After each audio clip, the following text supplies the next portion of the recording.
بسم اللہ الرحمن الرحیم۔ آج خطے کی صورتحال ایک بار پھر انتہائی اہم اور تشویشناک مرحلے میں داخل ہوتی دکھائی دے رہی ہے اور ایران اور امریکہ کے درمیان کشیدگی مسلسل بڑھ رہی ہے۔ مجموعی طور پہ دیکھا جائے تو موجودہ صورتحال ایک ایسے خطرناک موڑ پہ پہنچ چکی ہے جہاں ایک چھوٹا سا واقعہ بھی انتہائی بڑے فوجی تصادم کو جنم دے سکتا ہے۔ تو ایران امریکہ کو خطے سے نکلنے کا پیغام دے رہا ہے، امریکہ ایران کو بھاری قیمت چکانے کی دھمکی دے رہا ہے۔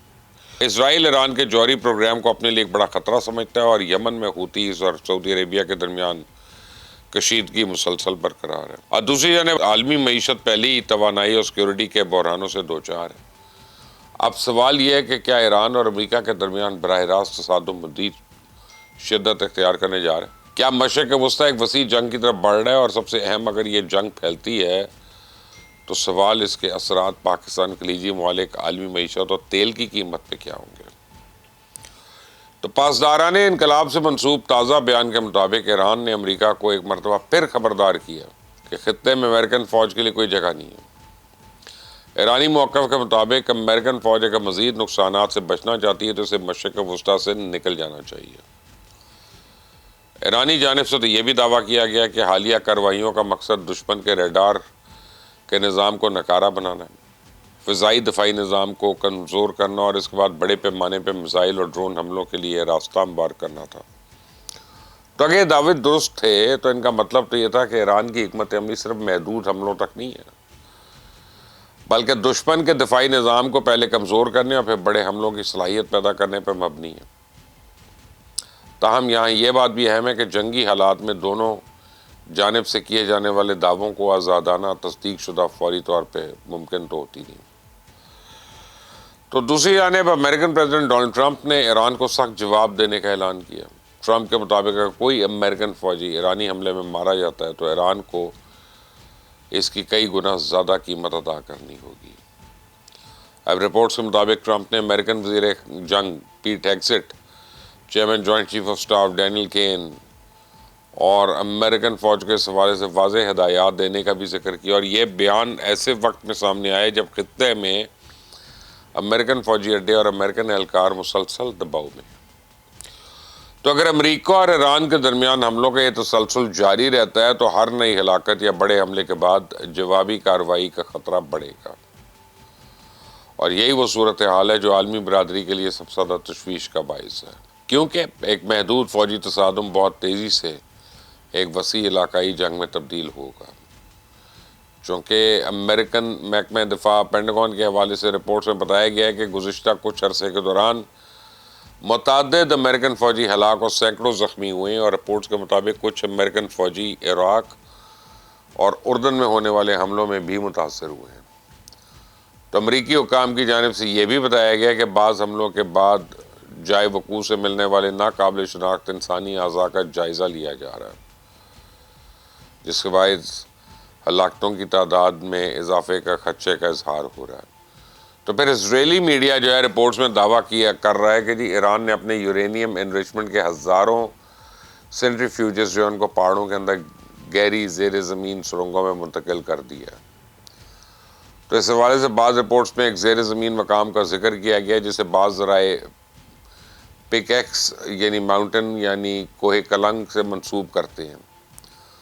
دعویٰ یہ ہے کہ یہ تنصیبات انتہائی گہرائی میں موجود ہیں اور ممکنہ طور پہ انہیں فضائی حملوں سے محفوظ رکھنے کے لیے بنایا گیا۔ تو اگر واقعی ایران نے اپنی اہم جوہری تنصیبات کو مزید محفوظ اور زیر زمین منتقل کیا ہی ہے تو اس کا مطلب تو یہ ہوگا کہ ایران نے ممکنہ فوجی حملوں کے خطرے کو مد نظر رکھتے ہوئے اپنی جوہری صلاحیتوں کے تحفظ کے لیے نئی حکمت عملی اختیار کی ہے۔ اور دوسری جانب اگر امریکہ یا اسرائیل ایسی تنصیبات کو نشانہ بنانے کی کوشش بھی کریں تو یہ تنازع مزید خطرناک ہوگا، کیونکہ اس طرح حملے نہ صرف ایران کے جوہری پروگرام کو متاثر کرنے کی کوشش کریں گے بلکہ ایران کی جانب سے بڑے پیمانے پہ جوابی کارروائی کا خطرہ بھی ہو سکتا ہے۔ تو اسی دوران امریکن پریزیڈنٹ ڈونلڈ ٹرمپ کی جانب سے اسرائیلی وزیر اعظم بنیامین نیتن یاہو کے حوالے سے بھی ایک اہم بیان سامنے آیا۔ رپورٹس کے مطابق ٹرمپ نے کہا ہے کہ نیتن یاہو کو امریکہ آنے پہ کسی صورت گرفتار نہیں ہونے دیا جائے گا۔ یہ بیان اس بحث کے بعد کے پس منظر میں آیا جسے بعض امریکن سیاسی شخصیات نے نیتن یاہو کے امریکہ آنے کی صورت میں قانونی کارروائی کے تحت امکانات پہ بات کی تھی۔ تو ٹرمپ نے نیتن یاہو کی حمایت کرتے ہوئے ایران کے خلاف ان کا موقف کا دفاع کیا، اور دوسری جانب ناقدین کا کہنا ہے کہ اس قسم کے بیانات امریکہ کی داخلی سیاست اور مشرق وسطیٰ کی جنگ کے درمیان بڑھتے ہوئے سیاسی تعلق کو ظاہر بھی کرتے ہیں۔ یہ معاملہ صرف امریکہ اور اسرائیل تک محدود نہیں رہا، بلکہ اب عالمی سیاست میں بھی اس کے اثرات واضح طور پہ نظر آ رہے ہیں۔ تو خطے میں کشیدگی کا ایک اور محاذ یمن اور سعودی عربیہ کے درمیان بھی سامنے ہے۔ یمن کے حوثیز کی جانب سے سعودی عربیہ کے خلاف سمندری ناکہ بندی کے اعلان پہ سعودی عرب نے شدید رد عمل کا اظہار کیا۔ سعودی وزارت خارجہ نے حوثیز کے الزامات کو مسترد کرتے ہوئے کہا کہ سعودی عربیہ یمنی عوام اور یمن کے قانونی حکومت کی حمایت جاری رکھے گا، اور دوسری جانب حوثی تنظیم کا موقف ہے کہ سعودی عربیہ کی جانب سے یمن پہ مبینہ محاصرے اور سنہ ایئرپورٹ کی بندش کے جواب میں یہ اقدامات ہو رہے ہیں۔ تو اب یہ صورتحال انتہائی اہم ہے، کیونکہ اگر باب المندب اور بحیرہ احمر میں تجارتی جہازوں کی آمد و رفت متاثر ہوتی ہے تو اس کے اثرات صرف خطے تک تو نہیں رہیں گے نا، عالمی تجارت، تیل کی ترسیل، سپلائی چین، چائنا پر بھی اس کا اثر پڑے گا۔ تو ایران اور امریکہ کے درمیان بڑھتی ہوئی کشیدگی کے باعث عالمی مارکیٹ پہلے ہی غیر یقینی صورتحال ہوا ہے، اور بعض رپورٹس میں دعویٰ ہے کہ جناب امریکہ کے خام تیل کے ذخائر کئی دہائیوں کی کم ترین سطح پہ پہنچ گئے۔ تو اگر واقعی امریکن تیل کے ذخائر پر دباؤ بڑھ رہا ہے اور اسی دوران مشرق وسطیٰ میں جنگ مزید پھیلتی ہے تو عالمی توانائی مارکیٹ کے لیے تو یہ ایک بہت بڑا چیلنج ہوگا، کیونکہ مشرق وسطیٰ دنیا کے سب سے اہم تیل پیدا کرنے والے خطوں میں ہے، اور اگر آبنائے ہرمز، بحیرہ احمر اور باب المندب جیسے سمندری راستے متاثر ہوتے ہیں تو پھر عالمی سطح پہ تیل کی قیمت میں تیزی، شپنگ کے اخراجات میں اضافہ اور مہنگائی میں گراں قدر اضافہ ممکن ہے۔ تو اب سب سے اہم سوال پاکستان کے حوالے سے ہے کہ اگر ایران اور امریکہ کے درمیان جنگ مزید بڑھتی ہے تو پاکستان کو کئی چیلنجز کا سامنا ہے۔ سب سے پہلا مسئلہ سرحدی سلامتی ہے۔ پاکستان کی مغربی سرحد ایران کے ساتھ ملتی ہے، کسی بھی بڑے فوجی تصادم کے نتیجے میں سرحدی علاقوں میں سیکورٹی صورتحال متاثر ہوگی۔ دوسرا مسئلہ تیل کی قیمت ہے، اور اگر عالمی مارکیٹ میں خام تیل کی قیمتیں بڑھتی ہیں تو پاکستان جیسے تیل پر انحصار کرنے والے ملک پر اضافی معاشی دباؤ تو آئے گا۔ تیسرا مسئلہ مہنگائی ہے۔ تیل مہنگا ہونے کا اثر صرف پیٹرول تک تو نہیں رہتا نا، وہ بجلی، ٹرانسپورٹ، خوراک، روزمرہ استعمال کی تقریباً ہر چیز کی قیمت متاثر ہو جاتی ہے۔ چوتھا اور انتہائی اہم مسئلہ سفارتی توازن ہے۔ پاکستان کے ایران کے ساتھ بھی تعلق ہے، امریکہ اور خلیجی ممالک کے ساتھ بھی ہیں، پاکستان کے اہم معاشی اور سفارتی روابط ہیں۔ اس پاکستان کے سب سے بڑی ترجیح تو ہوگی کہ کسی بھی صورت اس جنگ کا براہ راست فریق نہ بنے